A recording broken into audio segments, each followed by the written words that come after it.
Out, Jay, let's go. So,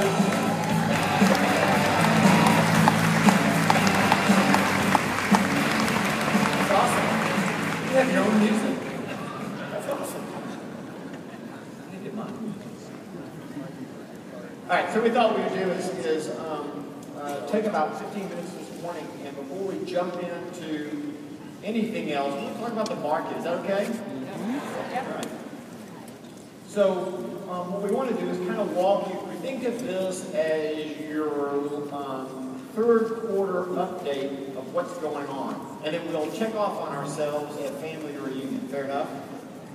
Yeah, because a lot of people walk around and they say, you know, what do we talk about when people ask us about the market? You know, we want to give you the information and the overall. We don't have your local market statistics to hand you, but from a national perspective, it really helps to give perspective. So we want to walk you through this real quick. Those four things we're going to talk about this morning as it relates to the United States, and we'll talk about Canada in a second. But the first thing we want to point out, and you already know this, is that sales are up, right? If you look at the statistics, and I don't know if you can read them. I have to step over here and read the HTs a little better. But you're in July, you hit an annualized number of just under 5.4 million in home sales. And folks, that's a huge number.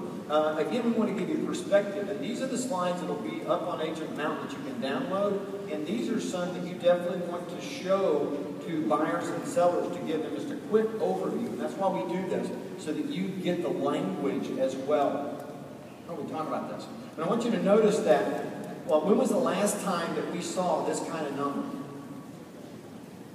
Can you see it? 06 and 03, on the way up and on the way down. Right? Yeah. 03, 06. Meaning that you're in about the third, you're in the third really hot position. Now, what do we think is going to happen? Are sales going to continue to rise? We don't actually know. They may normalize for now around this level. But what was real estate sales like in 03? Were they good? If you were around in real estate, were they good? Okay, so Chris Keller was the first one in the audience to go, yeah, they were really good. Yeah, it was great. So the reality is that whether you think you're in a buyer or seller or whatever else, one of the things you need to take away immediately is in the national scope, we're good. We're very good. Now, if we look at prices, this is a little interesting. Notice on a monthly median basis, the monthly median home price in July, which is the last numbers that we have, was basically $18,000. Now that's the monthly median home price. 213.5 actually. It's hard to read right now. Oh, sorry. What did I say? 213,500 is the median. What did I say? 500? I think you said 218. Thanks. Yeah, 213. Thanks, Jay. Yeah, 213. Is that significant? Well, yes and no. Let's take a look over here at the annual, and this gives you total perspective. If we start back in 1989 and run forward, and the reason we do that is because that's when your current monetary policy really took hold. So we can start with it, and it's also the last time, that's as far back as we can go to get consistent data. Now we can get data prior to that, but it's not consistent. It's not like comparing apples to apples. So we don't know how reliable it would be. Now this is the solidest trend line we can predict. That 4% seems to be pretty true. Yeah, 89 is the farthest we can go back. So going back and running forward, it's 4%. Okay? So, by the way, if we buy into that, and again, take it with a grain of salt, but if you buy into that, how are home prices compared to what the 4% would be? Well, there's still room to recover, right? Yeah, we're still underneath where that trend line would have been. Well, that's exactly right. Now, 198 is the annual median home price, right? So if you take the entire year and look at it, that median is 198. So don't get confused with that 213. That was July. Right. Yeah, that was July. We're at 213 now. Yes, we are at now. But the average up to this point is actually 198, if that makes sense. But look at 241. Now, if you had another 10% jump in prices, where are we going to be? We're going to be pretty close. You went a year or two away from that trend line. You could be 18 months away from hitting the trend line. And why would you say that would be important? Well, you call it normality. You the balance returns. It's not so much of this zigzagging and policy maneuvering to try to restore balance. Right. It gets predictable as a business person. Right. And the other issue is that all those underwater homes aren't underwater. Oh, yeah. Yeah, because if you go back, and what's important about this is go back and look at your peak, and your peak is at 222, 220, 222. Gang, we're only about 10% off of that peak. And at the rate that home prices are rising, we could be a year, definitely less than 2 years from getting back there. So even if you bought at the height in 2006, if you held on, you might be a year to 2 years away from getting out. So there's a couple of comments we can make about this. One thing that you would tell buyers is prices come back if you buy in the right location. That's a big issue, right? And by the way, you can even count it. How many years is that? Can we count real quick? Can we go to 06, which was at the peak, and run it out? And how many years is that going to be? Maybe 7. It's like 7, 8 years, depending on where you start. And when we talk about cycles being about 7 years, does that sound familiar to you? Okay, so when we tell people, if you buy a home today, you need to plan on about a 10-year holding period. Do you have any proof that backs that up? Say yes. Here we go. Yeah. By the way, what does this represent in terms of historical perspective?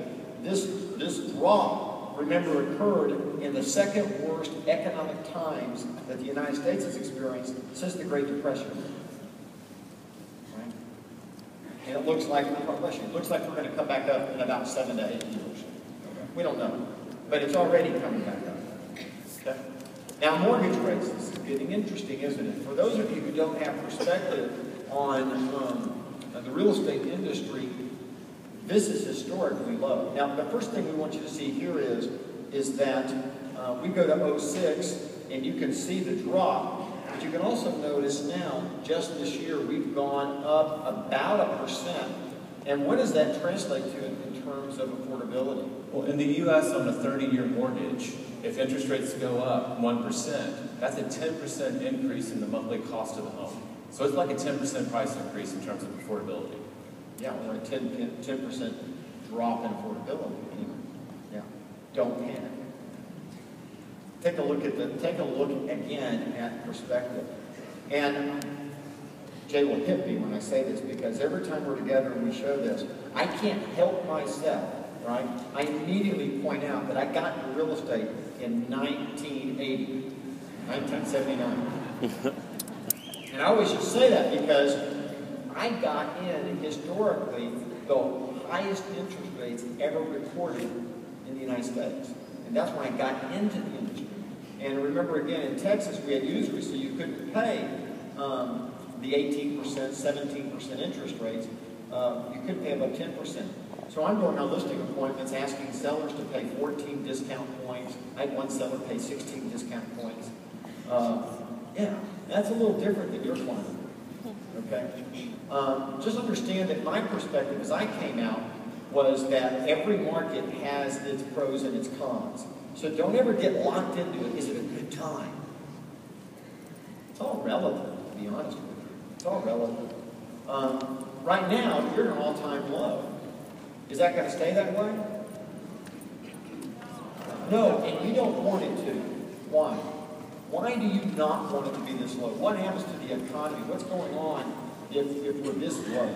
You risk inflation, and that's one of the things they talk about all the time.